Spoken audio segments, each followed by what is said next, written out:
on here now. The goalkeeper's beaten, and South Africa have done Shagger Sport 2010. ሰላም ጤና ይስጥልን እንደምናላችሁ የተከበራችሁና የተወደዳችሁ የሸገር ስፖርት ዊዝ አበበ ግደይ የዩቲዩብ ቻናል ቤተሰቦቻችን በያላችሁበት እጅግ አስደሳች ጊዜን እያሳለፋችሁ እንደሆነ ተስፋ እናደርጋለን። መልካሙን ሁሉም ለናንተ እንመኛለን። ታዲያ ይህንን ሸገር ስፖርት ዊዝ አበበ ግደይ የሚለውን የዩቲዩብ ቻናላችንን ሰብስክራይብ አድርጉት፣ የደውል ምልክቱን ተጫኑትና አዳዲስ ፕሮግራሞችን ስንለቅ መልእክት ይድረሳችሁ። ላይክ በማድረግ እንዲሁም ደግሞ ሊንኩን ለሌሎች በማጋራት በተከታዮች ቁጥር እንድንበዛ የምንሰራቸው ፕሮግራሞችም ብዙ ሰዎች ጋር እንዲደርስ የምታደርጉትን ጥረት አጠናክራችሁ ቀጥሉ እንላለን። እስካሁን ላደረጋችሁልን ድጋፍ፣ እገዛ እና እኛን ለማንቃት ለሄዳችሁት ርቀት በሙሉ ምስጋናችን ትልቅ ነው። በጣም እጅግ በጣም አድርገን እናመሰግናለን። ወደ ጉዳያችን እንሂድ። 9:30 ሲሆን በኦልትራፎርድ የማይክል ካሪክ ማንቸስተር ዩናይትድ ከፔፕ ጋርዲዮላ ማንቸስተር ሲቲ ጋር ጨዋታቸውን ይጀምራሉ። ማንቸስተር ሲቲ አርሰናል ላይ የበለጠ ጫና ለማሳደር፣ ካሪክ ሕይወትን በማንቸስተር ዩናይትድ በጥሩ ለመጀመር የማንቸስተር ዩናይትድን የዘንድሮ የውድድር ዓመት የፕሪሚየር ሊግ እስከ 4ኛ ወይ እስከ 5ኛ ያለውን ደረጃ ይዞ በማጠናቀቅ በቻምፒዮንስ ሊግ ዩናይትድ በሚቀጥለው የውድድር ዓመት እንዲኖር የማድረግ ኃላፊነትን ተረክበዋል። በሁለት ጉዳዮች ላይ እንነጋገራለን። የመጀመሪያው ለማንቸስተር ዩናይትድም ለአርሰናልም ስጋት የመሆን አቅም ያለው የሴሜንዮን ዝውውር ማንቸስተር ሲቲ ቤት የሚያሳድረውን ተጽዕኖ፣ እሱን መግዛት ማለት ምን ማለት እንደሆነ እንነጋገራለን። አሁን የጀመርነው እሱን። ሴሜንዮ በእንግሊዝ ፕሪሚየር ሊግ በውጤታማነት ስማቸውን ከምናነሳቸው በውጤታማነት ከምንጠቅሳቸው ተጫዋቾች መካከል አንዱ ለመሆኑ ምስክር አያሻም። የሚታወቅ እውነት ነው፣ የሚታወቅ ሐቅ ነው። ያም ይሄንን ሊናገር ይችላል። የዚህ ልጅ ጉብዝና በበርንመዝ ቤት የሚታወቅ ቢሆንም ይሄ ልጅ ግን ማንቸስተር ሲቲን እንደተቀላቀለ በ64 ሚሊዮን ፓውንድ የውል ማፍረሻ በማንቸስተር ሲቲ ማሊያም ሕይወትን የጀመረበት የውጤታማነት ፍጥነት ምንም ያባከነው ነገር የለም። እስካሁን ድረስ ለማንቸስተር ሲቲ 2 ጨዋታዎችን አድርጓል። 1 ከኒውካስል ዩናይትድ ጋር በካራባው ካፕ የግማሽ ፍጻሜ የመጀመሪያ ጨዋታ፣ ሌላ ጨዋታ በኤፍኤ ካፕ ከኤክስተር ሲቲ ጋር ያደረጉት ጨዋታ ወደ 4ኛው ዙር ለማለፍ ምንም ጊዜ አላባከነም። ውጤታማነቱን ለማሳየት ማንቸስተር ሲቲን በፍጥነት ለመላመድ ማንቸስተር ሲቲዎች ከሱ የሚፈልጉትን የጎል ማስቆጠር እና የጎል ተሳትፎ ውጤታማነትን ለመስጠት ያባከነው ጊዜ የለም። አንዳንዴ እንዲህ ያለ መታደል አለ። የእውነት ለመናገር ሳይዘገዩ ፍክት የሚሉ ለምሳሌ የመጀመሪያ ጨዋታው ማንቸስተር ሲቲ ኤክስተር ሲቲን ገጥሞ 10-1 ባሸነፈበት ጨዋታ ላይ የተሳተፈበት ነው። በግራ መስመር በኩል ነው እንዲጫወት ያደረገው ጋርዲዮላ። በግራ መስመር በኩል እየተጫወተ በቀኝ እግሩ መጥቶ ጎል አገባ። ጨዋታ ቁጥር 1 ነው እሱ። ጨዋታ ቁጥር 2 ከኒውካስል ዩናይትድ ጋር ቦታ ቀየረው። በግራ መስመር በኩል እንዲጫወት አደረገው። በቀኝ እግሩ መጥቶ ጎል አገባ። በግራ ሲጫወት በቀኝ እግሩ መጥቶ ጎል አገባ። ከኒውካስል ጋር በቀኝ ተጫወተ፣ በግራ እግሩ መጥቶ ጎል አገባ። ከዛ ዓለም ምን አለ? ጋርዲዮላ ሴሜንዮን ሲያስፈርሙ እኔ ይሄንን ልጅ ለሁለት ነገር ነው የፈለግኩት ያለው ነገር ሁላችንም ትዝ አለን።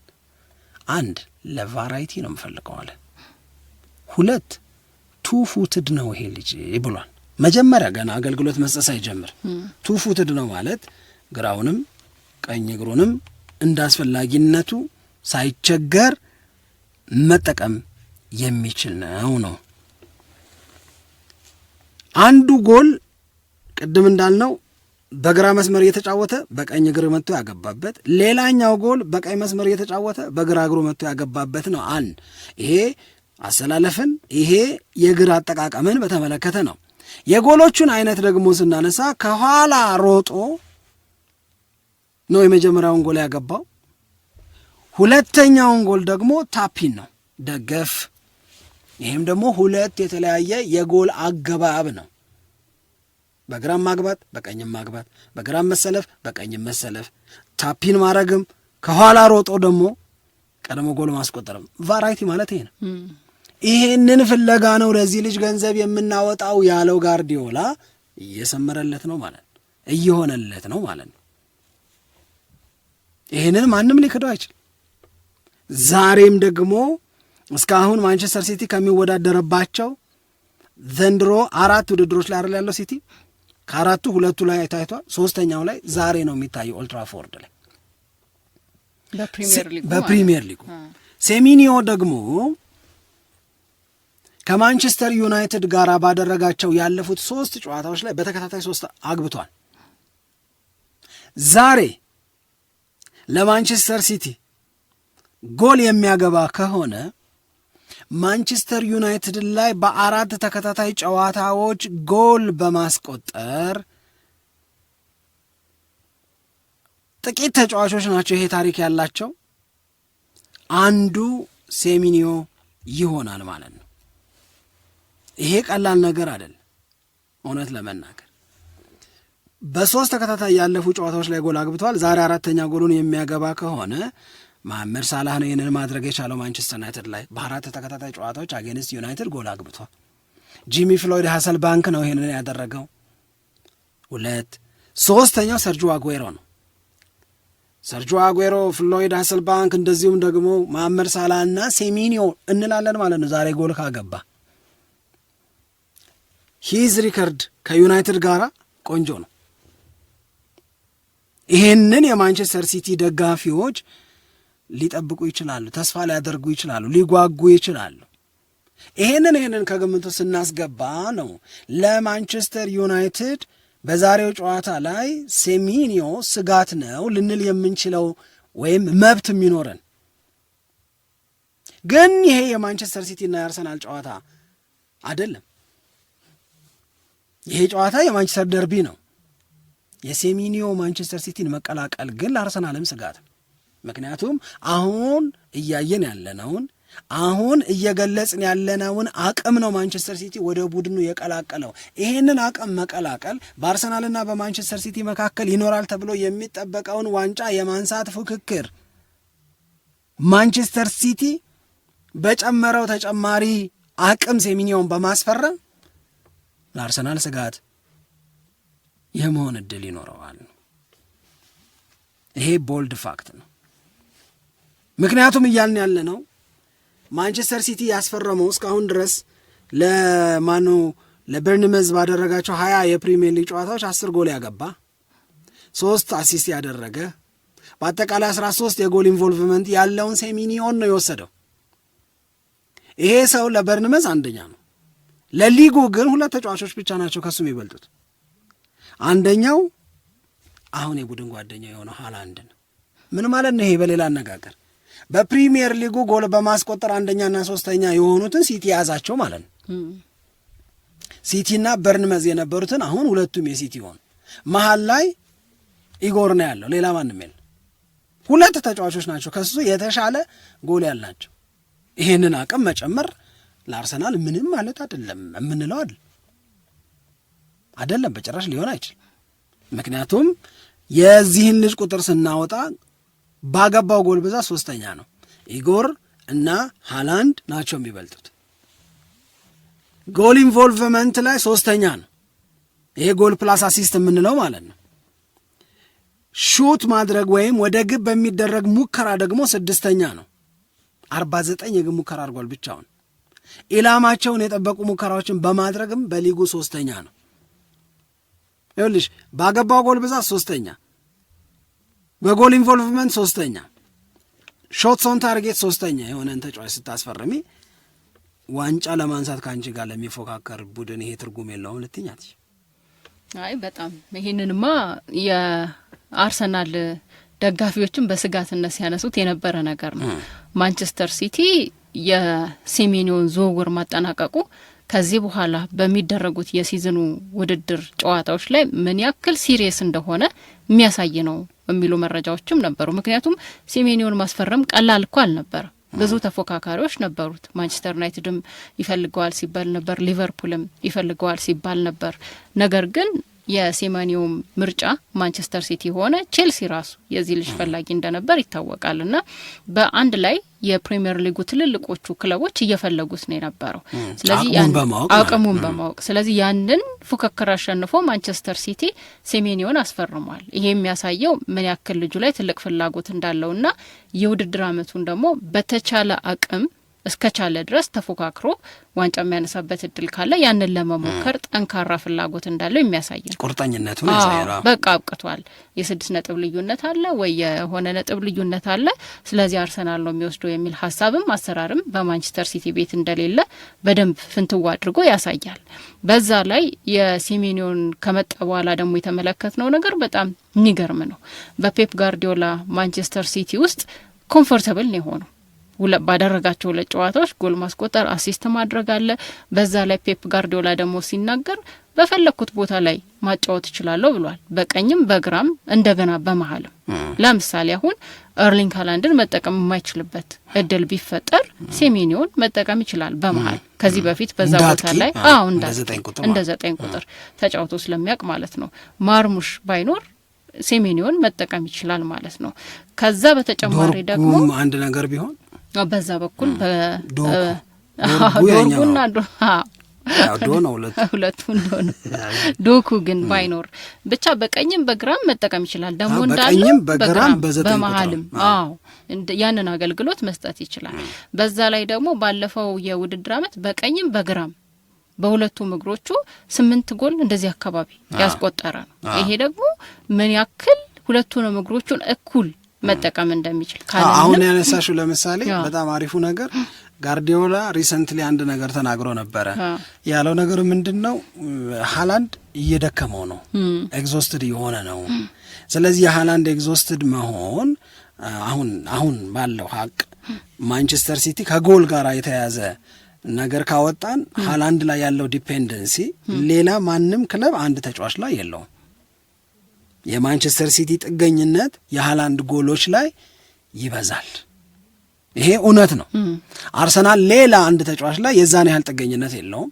ሊቨርፑል የዛን ያህል ጥገኝነት አንድ ተጫዋች ላይ የለውም ከጎል ጋር በተያዘ። ይሄንን ቁልጭ አድርገን ማሳየት እንችላለን። ለምሳሌ የኤርሊንግ ሃላንድ ጎል ማንቸስተር ሲቲ በአጠቃላይ በዘንድሮ የውድድር አመት ያገባቸውን ከግምቱ ስናስገባ 47.6% ያገባው ሃላንድ ኦልሞስት 50% ደረሰ።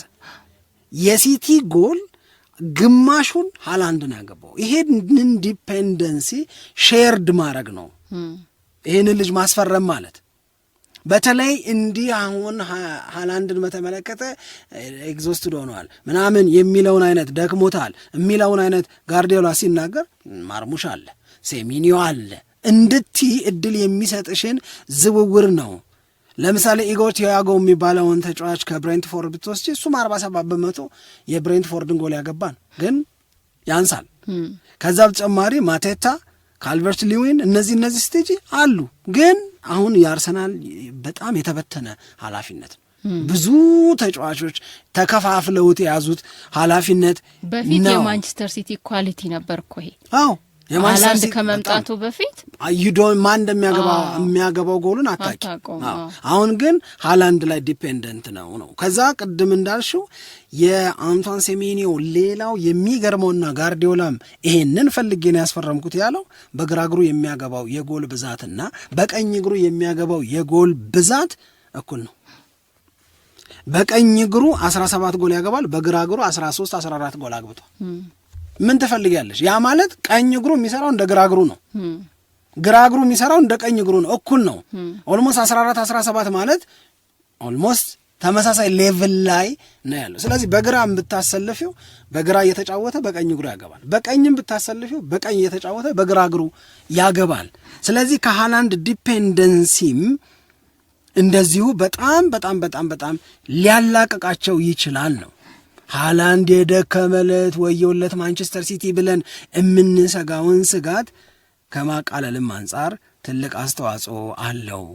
ይሄ አውሮፓ ላይ በአውሮፓ በጣም ትልልቅ የምንላቸው ሊጎች ላይ በሁለት እግራቸው በመጠቀም ሴሚኒዮ ሶስተኛውን አውሮፓ ነው፣ ከእንግሊዝ አንደኛ ነው፣ ከአውሮፓ ግን ሶስተኛ ነው።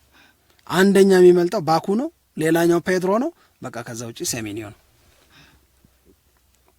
ቱ ፉትድ በመሆን 93.9% ስኬት አለ በሁለት እግሩን በመጠቀም። ይሄ ማለት 94% የሁለት እግር ውጤታማነት ነው ማለት ሬር ነው። እንደዚህ አይነት ተጫዋቾች ማግኘት በጣም በጣም ይደነቃሉ። አሁን የግራ እግር ተጫዋቾች በቀኝ እግራቸው ጎል ያስቆጠሩ እንደሆነ ወይም የቀኝ እግር ተጫዋቾች በግራ እግራቸው ጎል ያስቆጠሩ እንደሆነ እንደ ልዩ ነገር ነው የሚታየው። በቃ በማይጫወትበት ወይም በሰነፍ እግሩ ያስቆጠረው እኮ ምናምን ተብሎ ሁሉ አስተያየት ይሰጣል። ይሄ ለሁሉም ተጫዋቾች እኩል የተሰጠ ኳሊቲ አይደለም፣ በሁለት እግር መጫወት። በዛ ላይ ደግሞ በቀኝም በግራም እየተጫወትክ ይሄንን አገልግሎት መስጠት፣ በፊት መስመርም እንደ 9 ቁጥር እየተጫወትክም ይሄንን ማድረግ አሁን ባለው የማንቸስተር ሲቲ ስብስብ ላይ በጣም ትልቅ ተጽዕኖ የሚያሳድር እንደሆነ ማየት ይቻላል። ምናልባት ሲሜኒዮ ላይ ፔፕ ጋርዲዮላ በየሳምንቱ ላይ ጠቀሙ ይችላል። ብዙ ተጫዋቾች ስላሉት እያፈራረቀ ያንን እድል ሊሰጠው ይችላል። እያፈራረቀ የማረፍም ሁኔታ ሊኖረው ይችላል። አረ በየሳምንቱ ይጠቀማል። ምክንያቱም ይኸውልሽ አሁን ይሄ ልጅ በርንመዝ ያለ ባለፈው የውድድር ዓመት ሞሮፍ በግራ ነው የተጫወተ። አሁን ግራ ላይ እንዳይል ቅድም ያልነው ልጅ አለ፣ ዶኩ አለ። ዶኩ እና ሴሚኒዮን ብታነጻጽሪ በተወሰኑት ነገሮች ሴሚኒዮ ከዶኩ ይበልጣል፣ በተወሰኑት ነገሮች ዶኩ ከሴሚኒዮ ይበልጣል። ዛሬም ያንን ነው የምናየው፣ በእርግጠኝነት ነው የምናገርሽ። ግን አንዱ ከአንዱ በሆነ ነገር ይበልጣል አልን እንጂ ሁለቱን አንድ ላይ ለያዘ ቡድን ግን ብሌሲንግ ነው። ይሄ በመታደል ብቻ እንጂ ሌላ ምንም ልትዩ የምትችው ነገር አይደለም። በቀኝ መስመር በኩል ማን አለው እሱን ሊያስቀምጥ የሚችል ወይም እገሌን ትቶ ምናምን የምንለው ብዙ የለው። ስለዚህ እዛ ቦታ ላይ ለምሳሌ ዶኩንና ሴሚኒዮን እናነጻጽር። በጎል ኢንቮልቭመንት ዶኩ በዚህ የውድድር ዓመት 0.6 ነው ጎል ፕላስ አሲስቱ። ሴሚኒዮ ግን 1.3 ነው። ኦልሞስት ደብል ይበልጠዋል። ይህንን ያዥ። ኤክስጂ 0.2 ነው ዶኩ በዘንድሮ የውድድር ዓመት፣ ሴሚኒዮ 0.7 ነው። 3 እጥፍ አካባቢ ሊደርስ ነው ልዩነቱ፣ ግን 2 እንበለው። ኦልሞስት ከ3 እጥፍ በልጧል። ሹት ማድረግ ወደ ግብ ሙከራ በማድረግ 2.4 ነው ዶኩ፣ ያ 5 ነው። አሁንም በጥፍ ይበልጠዋል። 3 ነገሮች መረጥን፣ ጎል ኢንቮልቭመንት፣ ኤክስጂ እና ሾት ማድረግ ወይም የግብ ሙከራ ማድረግ ላይ ሴሚኒዮ በእነዚህ 3ቱ በእያንዳንዳቸው እጥፍና ከዛ በላይ ከዶኩ ይበልጣል። እየገባች ነው። ድሪብል ማድረግ ዶኩ 13.8 ድሪብሊንግ አለ፣ ሴሚኒዮ 7.8 እጥፍ ይበልጠዋል። ዶኩ ደግሞ በዚህ በድሪብሊንግ የምንጠብቀው ብልጫ ነው። ኦፕን ፕሌይ ወይም ከክፍት የጨዋታ እንቅስቃሴ ክሮስ ማድረግ ዶኩ 4.7 ነው፣ ሴሚኒዮ 2.9 ነው። አሁንም ኦልሞስት እጥፍ ይበልጠዋል። የግብ ዕድል መፍጠር 5 ይፈጥርልሻል ዶኩ፣ ሴሚኒዮ 2.4፣ አሁንም ዶኩ በጥፍ ይበልጠዋል። ስለዚህ የግብ ዕድል በመፍጠር ከክፍት የጨዋታ እንቅስቃሴ ኳሶችን በማሻገር እና ድሪብል በማድረግ ደግሞ ዶኩ ከሴሚኒዮ በጥፍ ይበልጠዋል። ይኸውልሽ የተወሰነውን ኳሊቲ ያኛው የተወሰነውን ኳሊቲ ይሄኛው ማስተር አድርገውታል ማለት ነው። ሁለቱን በአንድ ቡድን ውስጥ መያዝ ለአንድ አሰልጣኝ በጣም ወሳኝ ነው። በዚህ ልጅ መኖር በዛሬው ጨዋታ ኦልትራፎርድ ላይ ማንቸስተር ሲቲ እና የማንቸስተር ሲቲ ደጋፊዎች የተለየ ነገር ይጠብቃሉ። አሁን ባልናቸው ቫራይቲ ኦፍ ኳሊቲስ፣ አሁን ባልናቸው ስለ ሴሚኒዮ የገለጽናቸው ነገሮች እንደገና ደግሞ ከራሱ ከዩናይትድ ከዛሬው ተጋጣሚው ከዩናይትድ ጋር ያለው ሪከርድ ሴሜንዮ ጥሩ ነው፣ በጣም ጥሩ ነው፣ በጣም ጥሩ ነው። ቅድም እንዳልኩሽ ኦልትራፎርድ ቀላል ይሆናል ተብሎ ባይጠበቅም ነገር ግን በፕሪሚየር ሊግ ጨዋታዎች ከማንቸስተር ዩናይትድ ጋር ባለፉት 3 ጨዋታዎች በ3ቱም ጎል አግብቷል።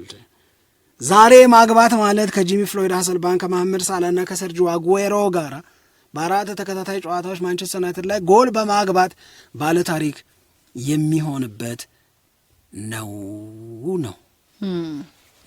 ስለዚህ ሴሜንዮ ለማንቸስተር ሲቲ ምን አይነት አገልግሎት ይሰጣል የሚለው በጣም ብዙ ነው። ምናልባት ዝም ብሎ በሩመር ደረጃ የተሰማው ነገር በዛሬው ጨዋታ ላይ ላይጀምር ይችላል የሚል ነው። እኔ አይመስለኝም። በሩመር ደረጃ እኮ ገብቶ ልክ ነው። በሩመር ደረጃ አሁን እንደገና በነገራችን ላይ ቅድም ስናነሳ በግራ መስመር በኩል ተጫውቶ በቀኝ እግሩ አግብቷል። በቀኝ መስመር በኩል ተጫውቶ በግራ እግሩ ጎል አግብቷል። በቫር በስህተት የተሻረበት ደግሞ ከቅጣት ምትም ጎል አግብቷል። ሴት ፒስ የተሻገረን ኳስም አግብቷል። ስለ ቫራይቲ ስናወራ አብሮ መጠቀስ ስላለበት እሺ። ስለዚህ በማንቸስተር ሲቲ አጠቃላይ ስብስብ ውስጥ የሴሜንዮ መኖር ከዋንጫ ፍክክሩም አንጻር እንደዚሁም ደግሞ ከዛሬው ጨዋታ አንጻር እንዴት ይታያል የሚለውን በስፋት ነው ያየነው። አይናችሁን ልታሳርፉበት የሚገባ አይነት ተጫዋች ነው። አሪፍ እንቅስቃሴ ያደርጋል ብለን እንጠብቃለን። እንደተባለው እንግዲህ ትልቅ አቅም ነው የጨመረው ሳምሪ፣ ምንም ጥርጥር የለውም። በጣም እሺ። ይሄ በጣም ምንም ጥርጥር የለውም። እንገምቶ አበቃ። ይሄን እሺ ጨርስ ገለነው። ደስ ይለኛል። ግምት አንቺ ጎበዝ ነሽ። እኔ ማንቸስተር ዩናይትድ አይሸነፍም ነው የምለው። የምርሽ ነው በእውነት? እና ሲቲ ያሸንፋል? አይሸነፍም እኮ ነው እንብላችሁ። ምን እንበል? አይሸነፍም። አንተ ምን ትላለህ? እና አንቺ እኮ አይደለም እኔና አንቺ እኮ እኔ እናንተ ማንም መካከራው እኔ የሚሰማኝ የተፋጀ ነው። ይቅር ይምርሻል። ዛሬ እንደ ቲም እሺ። ስለዚህ ምን እንበል?